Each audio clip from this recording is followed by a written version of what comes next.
I guess just kind of to start, you guys obviously are preparing for a very tough, pass first offense on Saturday, and I was just curious as to, what's been the most challenging part about, studying a Mike Leach offense, with, obviously him being at Washington State last year and just trying to kind of mix and match all the personnel and groupings and stuff now that he's on board at Mississippi State.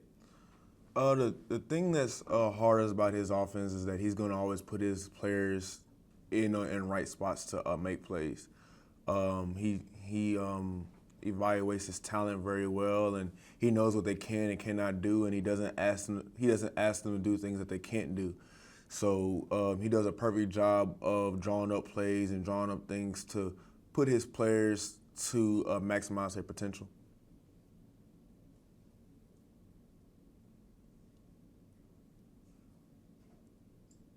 Hey, JaCoby, it's been a long camp. How have you paced yourself? And now that you're at game week, how do you control that energy, for the full 60 minutes? Obviously, it's going to bring your own energy type of environment. So this is going to be so unique, I guess, to anything you've probably ever done in your college career. Well, I think we've been in camp for a long time, but I think we're not going to struggle with our own energy for that first game just because it is the first game. I know, last year and the year before that, the first game is always the biggest game and is always the game that everybody's excited about. Why? Because it's the first game. So I don't think we're going to struggle with coming out with energy for that game. And it's also special because we also open up with the SEC West opponent. So there's multiple things that gonna allow us or kind of get us ready and hyped up for this game this upcoming Saturday.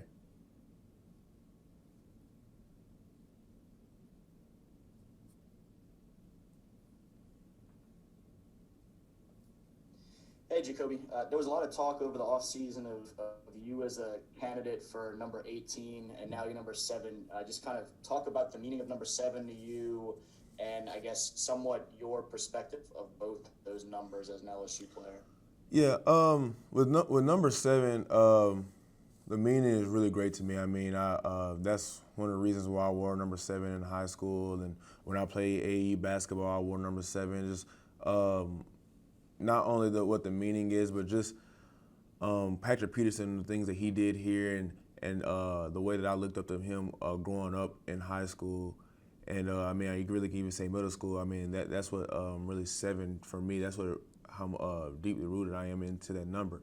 And also, like my dad said in an interview a while ago, 7 is a standard that we hold for our family about being complete, being a well-rounded person, a well-rounded human being, not only on the field but off the field. So 7 is really just more than, for me, than just making plays on the field. It's about, it's really deeply rooted into me since middle school when watching Patrick Peterson highlights and watching what he did here at LSU, making plays on the field, but also what it stands for, the number itself. And with the 2 18s with Chris and Damone, they couldn't get it. They did it perfect choice. I mean, those guys are stand-up guys, they're leaders on the team, and people look to them.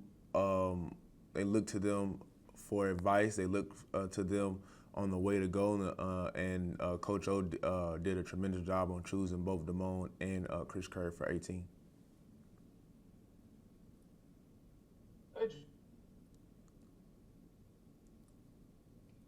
Yeah, JaCoby, with all of the new pieces that you guys are going to have to work in on defense, does it almost kind of feel like you're on a new team in a sense, just because you've had so many guys move on to the next level? Yeah, every year is a new team. I mean, we could return to all 22, but it's always a new team because you can't look at what you did last year because the year is always different. I mean, we have new guys. I mean, yeah, we have new faces coming in, but they've been here at LSU for, at least 2 or 3 years. We have to forget, what we did last year. But the best thing I can answer that question is every team every year is a new team. Every team, you don't carry a team from one year to the next. You can't do that. Hey, JaCoby, Brooks Kavina from The Advocate. how many defenses does Bo Pelini know, and what different things do you find yourself doing on the field on a daily basis? I think Coach Pelini knows just about every defense there is. I mean, he has his methods, he has his ways of doing things, and he kind of twists and kind of edit some of his philosophy to cancel out some of the things that the offense is doing. So his knowledge of the game and his IQ level is out of the roof. And the things that he has me doing, has other guys doing is some things that I'm learning myself. I mean, I try to credit myself on knowing the game and being a student of the game, but I'm constantly learning under Coach Pelini every single day.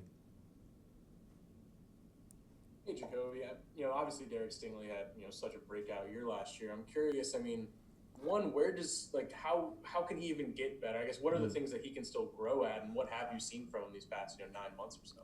Right. There's always room to get better. At the end of the day, no one can be a perfect player. And with Derek, he knows that, and that's the thing I've seen most from him is that his hunger and drive to get better. He knows that he knows that he's not where he wants to be. I mean, he's still great. I feel like he's still the best corner in the country, and I think everybody else here feels that about him as well. But that's one thing about Derek that I love seeing about him, that he's not complacent, and he's going to keep pushing to be the best corner, not only in college football, but maybe a year from now, 2 years from now in the NFL.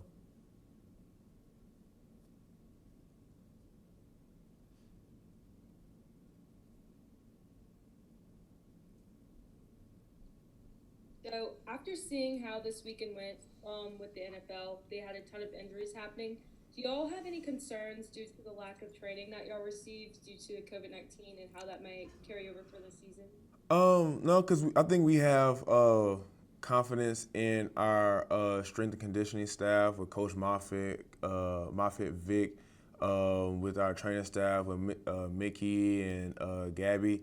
We have total confidence in what they've been doing with us and how they're preparing us for the game. I mean, injuries happen. You can't, when you sign up to play football, that's one of the things that you have to know. That's what you're getting yourself into. But I have 100% confidence in what Coach Moffitt, how he had us lift, and how we go into recovery with Mickey and Gabby, and also how Coach O had us practice. We practiced like it was a game day every Friday because we had our scrimmages on Friday. So that's how we practice, and that's how we scrimmage. Like every day, every week was a game week.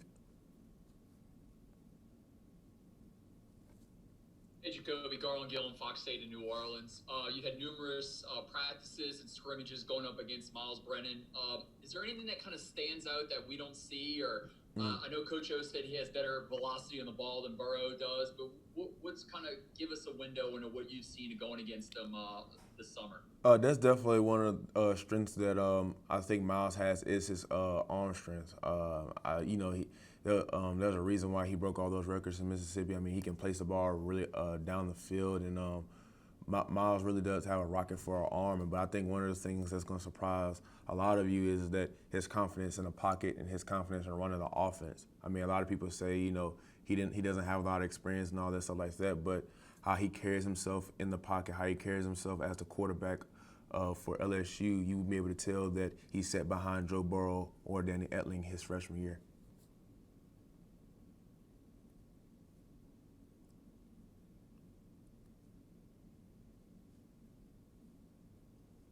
In the safety room with the other guys, Todd and Cam coming back and Mo, and then bringing in Jordan Tolles, kind of how do you sum up that room? What are some of the strengths of those other guys, and kind of how do y'all feed off each other in terms of what one guy does well and versus another? Right. I think what's different about this room right here is that everybody's trying to be a student of the game. Everybody's taking notes in the meeting room. Everybody wants to know what everybody else is doing. We want to play off each other. We want to hide each other's weaknesses, and that's the best thing about this room this year is that everybody is bought in and everybody's a student of the game. That's one thing that we stress in the safety room is taking notes and being students of the game. And I'm very proud of Mo, Jordan's coming along, and Todd and Cam, that we're actually becoming students of the game this year. Hey, JaCoby. Coach O has said a lot during camp about, how much better the defense has been. How would you compare it going into week 1 this year than it was last year? And is there a position group you're excited to perform this weekend? A group that I'm excited to see is just the D-line. I feel like that we're basically just unleashing the D-line this year. I know in the 3-4 we kind of held them in a box, but I think this year we're really unleashing them and basically kind of seeing what they can do. But I think we're light years ahead of where we were last year, defensive-wise. I think we're going in with a lot of less questions, and I'm just excited to see, like I said, the D-line do what I know and I feel like they can do this Saturday.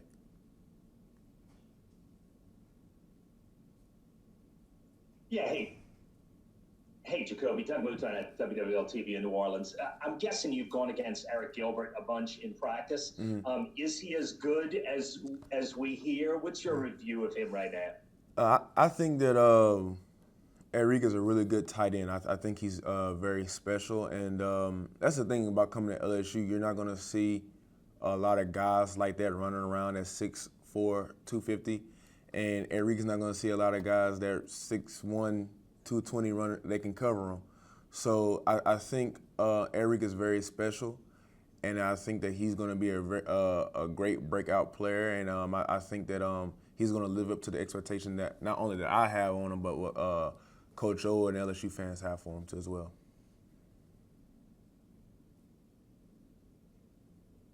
Hey, JaCoby.